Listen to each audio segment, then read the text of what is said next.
Law Insight Law, protecting your rights with integrity. আজকে আমরা সুনির্দিষ্ট প্রতিকার আইনের যে প্রশ্নগুলি প্রতি বছরই প্রায় এলএলবি প্রথম বর্ষ পরীক্ষায় এসে থাকে সেগুলো নিয়ে আলোচনা করব।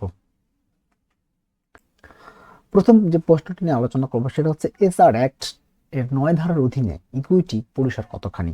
স্থাবর সম্পত্তি দখল পুনরুদ্ধার সংক্রান্ত এসআর অ্যাক্টের 8 ধারার বিধান আলোচনা করুন। খ নম্বরে কখন একটি দলিল রদ করা যায়? এরূপ রদের জন্য কি কি উপাদান আবশ্যক? এসআর অ্যাক্টের রিসিভার নিয়োগ সংক্রান্ত বিধান আলোচনা করো। এসআর অ্যাক্টের 9 ধারার অধীনে ইকুইটি পরিসর কতখানি?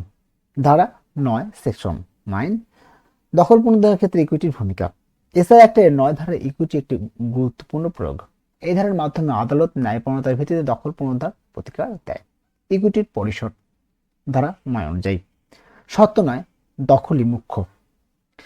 এখানে সম্পত্তির মালিকানা টাইটেল বিচার করা হয় না, শুধু দেখা হয় বাদীর পূর্বে শান্তিপূর্ণভাবে দখলে ছিল কিনা। আইনের আশ্রয় না নিয়ে বল প্রয়োগ নিষিদ্ধ। কেউ জোরপূর্বক বা বেআইনিভাবে কাউকে দখলচ্যুত করতে পারবেন না, এমনকি প্রকৃত মালিক হলেও আইনে হাতে তুলে নিতে পারেন না। দ্রুত ন্যায় বিচার 6 মাসের মধ্যে মামলা করতে হয়। আদালত সংক্ষিপ্ত পদ্ধতিতে প্রতিকার দেয়। ন্যায় বিচার, ন্যায় ও সুবিচার নীতি প্রতিষ্ঠা। মাইট ইজ নট রাইট এই ইকুইটি নীতির প্রতিফলন। দখল স্থিতিশীলতা রক্ষা করে মূল লক্ষ্য। উপসংহার, তার 9 অধীনে ইকুইটির পরিসর সীমিত কিন্তু কার্যকর, কারণ এটি মালিকানা নয়, অন্যায়ভাবে দখলচ্যুতি রোধ, ন্যায়পরায়ণ প্রতিকার প্রদান করে। স্থাবর সম্পত্তি দখল পুনরুদ্ধারের ক্ষেত্রে এসআর অ্যাক্টের 8 ধারার বিধান আলোচনা করো। ধারা 8 স্থাবর সম্পত্তি দখল পুনরুদ্ধার। এই ধারা অনুযায়ী যে ব্যক্তি আইনগতভাবে স্থাবর সম্পত্তির অধিকারী সে দখল পুনরুদ্ধারের জন্য মামলা করতে পারে। ধারা 8 বিধান বা প্রধান বিধান সমূহ। আইনগত সত্য প্রমাণ আবশ্যক। বাদীকে প্রমাণ করতে হবে যে সে সম্পত্তির বৈধ মালিক বা আইনগত অধিকারী। প্রতিপক্ষের বেআইনি দখল। বিবাদী কোনো আইনগত অধিকার ছাড়াই সম্পত্তি দখল করে আছেন। স্বাভাবিক দেওয়ানি মামলা। এখানে পূর্ণাঙ্গ বিচার হয়, দলিল, সত্য, উত্তরাধিকার সবকিছুই বিবেচিত হয়।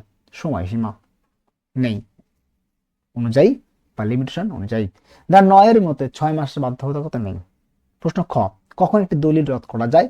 এরূপ রদের জন্য কি কি উপাদান আবশ্যক আলোচনা করো। ভূমিকা দিয়ে শুরু করতে হবে। দলিল মানুষের আইনগত অধিকার ও দায়বদ্ধতা ভিত্তিক, কিন্তু কোনো কোনো ক্ষেত্রে কোনো দলিল অন্যায়, প্রতারণামূলক বা ক্ষতিকর হয়ে উঠতে পারে। এই ধরনের পরিস্থিতিতে ন্যায় বিচার প্রতিষ্ঠার জন্য স্পেসিফিক রিলাইফ অ্যাক্ট আদালতকে দলিল রদের ক্ষমতা প্রদান করেছে। দলিল রদ একটি ইকুইটেবল প্রতিকার। কখন একটি দলিল রদ করা যায়? স্পেসিফিক রিলাইফ অ্যাক্ট ধারা 39 বর্তমান আইন বা ধারা 31 বর্তমান আইন অনুযায়ী আদালত নিম্নলিখিত ক্ষেত্রে কোনো কোনো দলিল রদ করতে পারে। যখন কোনো দলিল বাতিলযোগ্য বা ভয়েডেবল মনে হয় বা হয়, যেমন প্রতারণা, জবরদস্তি, অযথা প্রভাব, মৌলিক ভুল। যখন কোনো দলিল বৈধ হলো তা বহাল থাকলে বাদীর বিরুদ্ধে গুরুতর ক্ষতির আশঙ্কা সৃষ্টি করে। 2, যখন দলিলটি বাদীর বিরুদ্ধে ব্যবহৃত হওয়ার বাস্তব সম্ভাবনা থাকে। এমন অবস্থায় আদালত ন্যায়পরণতার ভিত্তিতে দলিলটি বাতিল বা রদ করার আদেশ দিতে পারে। দলিল রোধের জন্য আবশ্যক উপাদান। দলিল রদের জন্য নিম্নলিখিত উপাদানগুলো প্রমাণ করা আবশ্যক। দলিলের অস্তিত্ব। একটি লিখিত ও কার্যকর দলিল থাকতে হবে যা আইনত স্বীকৃত। বাদীর আইনগত স্বার্থ। বাদীর ওই দলিলের সঙ্গে প্রত্যক্ষ আইনগত অধিকার বা স্বার্থ থাকতে হবে। দলিলের বাতিল যোগ্যতা বা ক্ষতিকর প্রকৃতি। দলিলটি অবৈধ, বাতিলযোগ্য অথবা অন্যায়, ক্ষতিকর হতে হবে। গুরুতর ক্ষতির আশঙ্কা। দলিলটি বলবৎ থাকলে বাদীর অধিকার ক্ষুণ্ণ হওয়া বাস্তব ও যৌক্তিক আশঙ্কা থাকতে হবে। দলিলের অপব্যবহার সম্ভাবনা। দলিলটি বাদীর বিরুদ্ধে ব্যবহারযোগ্য হতে হবে। ইকুইটি নীতি অনুসারে বাদীকে ন্যায়পরায়ণ আচরণ করতে হবে।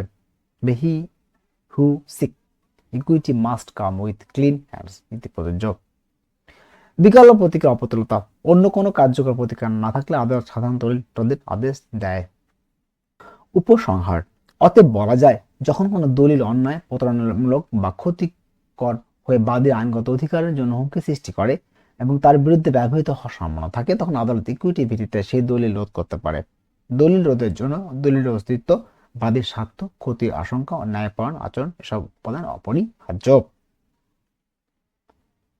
গ, এসআর অ্যাক্টের রিসিভার নিয়োগ সংক্রান্ত বিধান আলোচনা করো। ভূমিকা।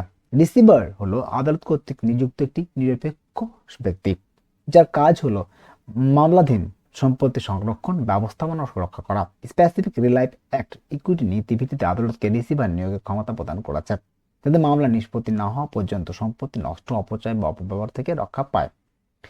আইনগত ভিত্তি। স্পেসিফিক রিলাইফ অ্যাক্টের ধারা 44, পুরাতন আইন 1870, ধারা 51, বর্তমান আইন 1963 অনুযায়ী আদালত ন্যায় বিচার স্বার্থ উপযুক্ত ক্ষেত্রে রিসিভার নিয়োগ করতে পারেন। কখন রিসিভার নিয়োগ করা যায়? আদালত নিম্নলিখিত পরিস্থিতিতে রিসিভার নিয়োগ করতে পারেন: মামলাধীন সম্পত্তি রক্ষার প্রয়োজন হলে, সম্পত্তি নষ্ট, অপচয় বা বেআইনি হস্তান্তর আশঙ্কা থাকলে, উভয় পক্ষের অধিকার অনিশ্চিত হলে, কার প্রকৃত অধিকার আছে তা বিচারাধীন থাকলে, সম্পত্তির সুষ্ঠু ব্যবস্থাপনার স্বার্থে, বিশেষ করে আয় উৎপাদনকারী সম্পত্তির ক্ষেত্রে, ইকুইটির স্বার্থে, ন্যায় বিচার নিশ্চিত করার জন্য রিসিভার নিয়োগ অপরিহার্য হলে, রিসিভার নিয়োগের শর্তাবলী উপাদান সমূহ। রিসিভার নিয়োগের জন্য সাধারণত নিম্নলিখিত বিষয়গুলো বিবেচিত হয়: প্রাইমা ফেসি মামলা, আবেদনকারীর পক্ষে প্রাথমিকভাবে গ্রহণযোগ্য মামলা থাকতে হবে। অপূরণীয় ক্ষতির আশঙ্কা, রিসিভার নিয়োগ না হলে এমন ক্ষতি হওয়ার আশঙ্কা থাকতে হবে যা পূরণযোগ্য নয়। সুবিধার ভারসাম্য, রিসিভার নিয়োগ করলে ন্যায় বিচার বেশি নিশ্চিত হবে। ইকুইটি নীতি অনুসরণ, আবেদনকারীকে ন্যায়পূর্ণ হতে হবে এবং পরিষ্কার হাতে আদালতে আসতে হবে। রিসিভারের ক্ষমতা ও দায়িত্ব, আদালতের নির্দেশ অনুযায়ী সম্পত্তি দখল ও ব্যবস্থাপনা করা, সম্পত্তি আয় সংরক্ষণ ও হিসাব প্রদান, আদালতের অনুমতি ব্যতীত সম্পত্তি হস্তান্তর না করা, আদালতের কাছে জবাবদিহি থাকা। রিসিভার নিয়োগের প্রকৃতি, এটি একটি ইকুইটেবল ও বিবেচনামূলক প্রতিকার। কোনো পক্ষের অধিকার হিসাবে দাবি করা যায় না, আদালতের পরিস্থিতি বিবেচনা করে সিদ্ধান্ত গ্রহণ করে। উপসংহার, অতএব বলা যায় যে স্পেসিফিক রিলাইফ অ্যাক্টের অধীনে রিসিভার নিয়োগ একটি গুরুত্বপূর্ণ ইকুইটেবল প্রতিকার, যার মূল উদ্দেশ্য হল মামলাধীন সম্পত্তি সংরক্ষণ ও ন্যায় বিচার নিশ্চিত করা। তবে এটি আদালতের বিবেচনাধীন এবং কেবল উপযুক্ত ন্যায়সঙ্গত ক্ষেত্রে প্রয়োগযোগ্য। এখন হচ্ছে যে প্রশ্নটি নিয়ে আলোচনা করলাম, এই প্রশ্নটা কিন্তু আসতে পারে, পরীক্ষা কমন হতে পারে আপনাদের, সেই হিসেবে আপনাদের প্রশ্নটা সুন্দরভাবে পড়তে হবে। আর এই প্রশ্নটা যে ইউটিউবে আলোচনার পর ইউটিউবের ডিসক্রিপশন বক্সে, এই ভিডিওটির ডিসক্রিপশন বক্সে একটি লিঙ্ক দেওয়া থাকবে, আমার ওয়েবসাইটের লিঙ্ক। সেখানে ঢুকে আপনারা এটা একটা পিডিএফ ফাইল ডাউনলোড করে নিতে পারবেন। সেক্ষেত্রে আপনাদেরকে ইউটিউবের ডিসক্রিপশন বক্সে গিয়ে ওই লিঙ্কটাতে ক্লিক করে আমার ওয়েবসাইটে নিয়ে যাবে। সেখান থেকে প্রশ্নটা আপনারা পড়ে সেখান থেকেও পড়তে পারেন, আবার ওখান থেকে ডাউনলোড করে নিয়েও পড়তে পারেন। তো ভালোভাবে পরীক্ষাটা দিবেন, কারণ হচ্ছে এটাই আপনাদের সাফল্যের প্রথম ধাপ। যদি এখানে আপনারা উত্তর না হতে পারেন তাহলে কিন্তু সাফল্য অধরাই থেকে যাবে। সেক্ষেত্রে এমসিকিউ পরীক্ষাটা কথা চিন্তা বাদ দিয়ে দেন, যে কবে এমসিকিউ পরীক্ষা দিব বা কাউন্সিলের পরীক্ষা দিব, সেই চিন্তা মাথার থেকে বাদ দিয়ে আপাতত প্রথমে এই যে জিনিসটা, প্রথম প্রিলিমিনারি যে পরীক্ষাটা হচ্ছে আপনাদের, এটা ভালো করে দেন। আর এটা ডাউনলোড করতে হলে অবশ্যই ভিডিও ডিসক্রিপশন বক্সের লিঙ্কে ক্লিক করে আমার ওয়েবসাইট নিয়ে যাবে, সেখান থেকে এটি পিডিএফ ফাইল আকারে ডাউনলোড করে নিতে পারেন। ধন্যবাদ সবাইকে, সবাই ভালো থাকবেন।